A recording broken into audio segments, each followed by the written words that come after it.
Hey, how are you? It's Tammy Marshall, and I'm the director of the Emotional Healing Institute and the creator of the Unemotional Eater. And I just want to talk about one of the tools that I use, and that's what's called a peace list.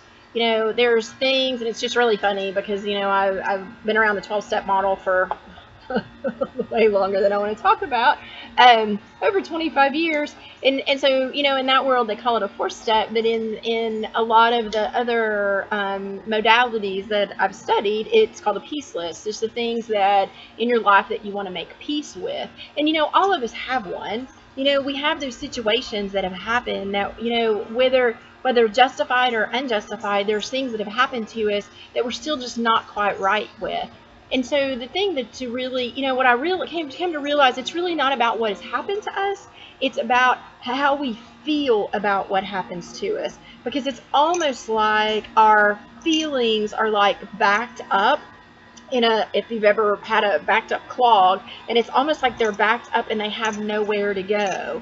And then, the thing that in the modality that I use now with the EFT and the Matrix Reimprinting, we look at it as it being like caught into trauma capsules. So it's almost like we've held this space in time where all those emotions are like, it's almost like if this was a drainage pipe, it's almost like these are where the clogs are, where we just don't know how to process all the feelings about whatever happened to us. And so it's like these multiple places that were kind of stopped up.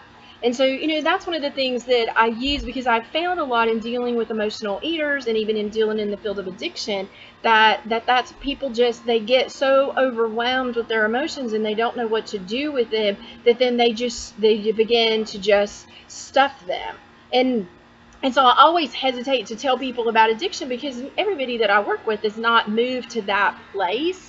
And these injuries can be anything. It could be your child has a surgery. It can be a death. It can be a car accident. It can be, it can be a loss of a job. It can be anything. I had someone who didn't get accepted into a graduate program. There's just all kinds of places that things can happen to us, and they don't have to make sense. Like, we're trying to make sense of it, but these type of things are not logical. And so that almost adds injury to it, because we're trying to look at it logically, but it's not. And so it's almost like you'll do yourself a better favor by not looking at it logically, but just understanding that your emotions are like backlogged in a way.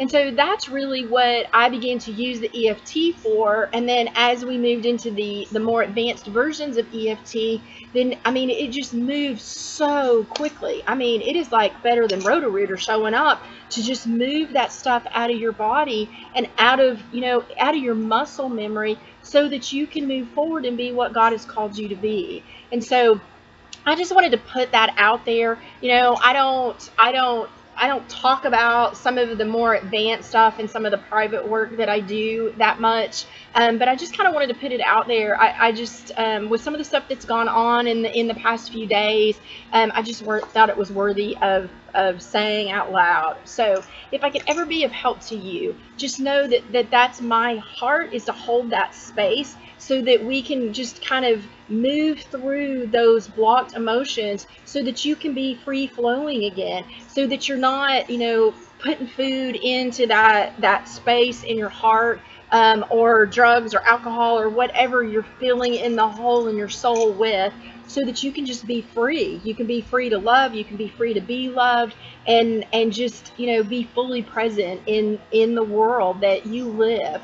So if you have any questions, and I'm always looking for your feedback, so please leave comments, and we'll talk again soon.